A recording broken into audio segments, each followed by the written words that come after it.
Hi, welcome to my platform. Good morning, good afternoon, good evening, depending on your location or anytime you are meeting this video on YouTube. In case if it is your first time and you like what I do here, after watching, subscribe, put on your notification bell. Set it to all notifications so that you will be able to get notified each time I upload a new video. And what do we do in this platform? We react to all forms of video, local, international, especially in Biafran land and in Nigeria. How we do it, we present the video, we introduce it, then we sit down there to watch it together with you from the beginning to the end. Then later we'll go to the comment section to air our mind. You are free to criticize, you are free to air your mind, but let us always do it constructively so that nobody will be offended. So Ibondi Omane Genti Ekene Mono Umunnemundinje Mono na Sanachi ona Bonachi. My lovely family, you people are now my family. I appreciate your massive support. I love and cherish each and every one of you. Never take your support for granted as we watch this video.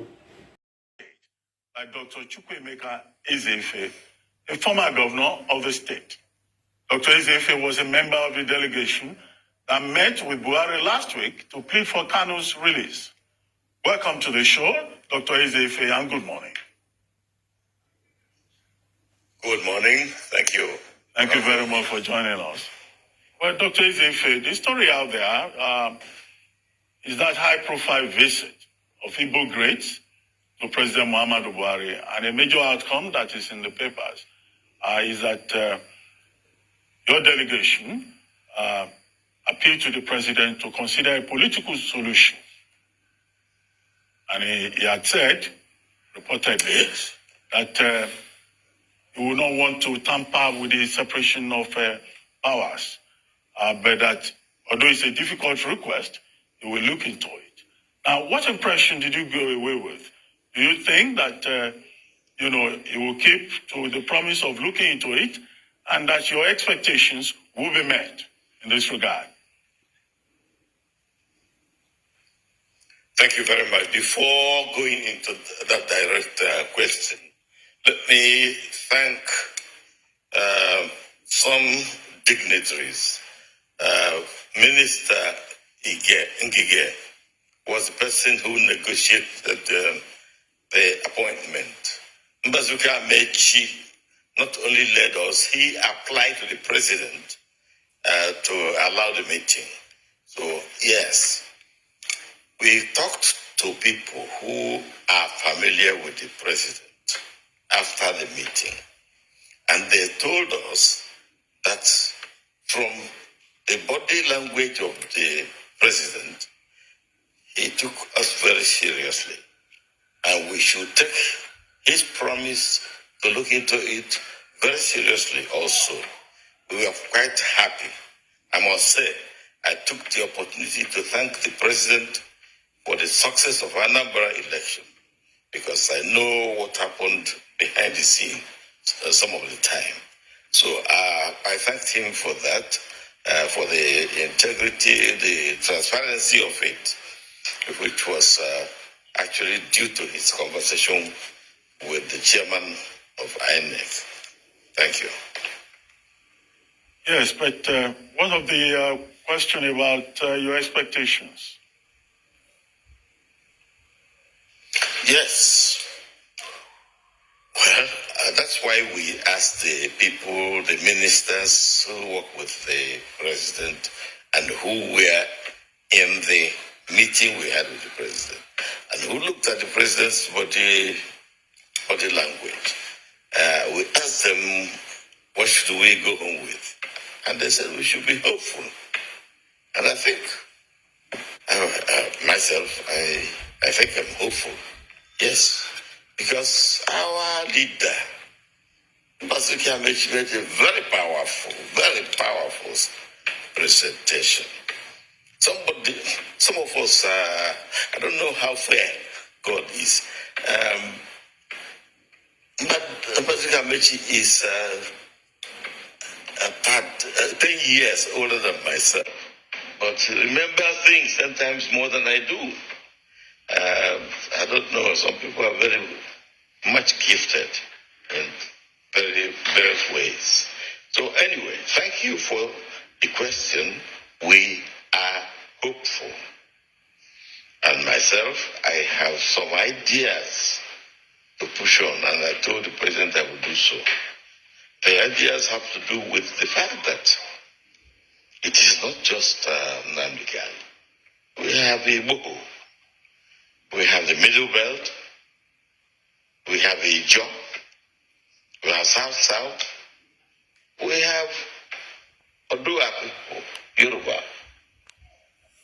One way or the other, it may be necessary to put all these together, because all of them are complaining about not being comfortable with the Nigeria situation.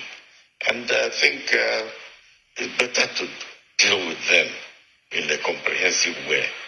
I don't know. I mentioned it to the president, and they said, okay, go ahead and submit your proposal. Right. We were led to believe from press reports that what your group, that people are calling the Igbo Greats, the leadership in the Southeast, demanded from the president was an unconditional release of Nnamdi Kanu. Can you confirm that? And what do you think the federal government will do in response to that? An unconditional release is quite a lot to ask for. Well, release is release. Mbazwika Amechi spoke for us. He made guarantees, he made assurances about our ability to control the situation after his release. But we don't know how the president saw that, but the way he treated us, I must say, we were very happy. It was so punctual. He didn't keep us waiting for 1 minute. In fact, we kept him waiting. And the way he spoke to us, for me, that was the first time seeing him in a long time. I saw him first in his own house in Kaduna. But this time, I was looking at him, and he sounded very genuine.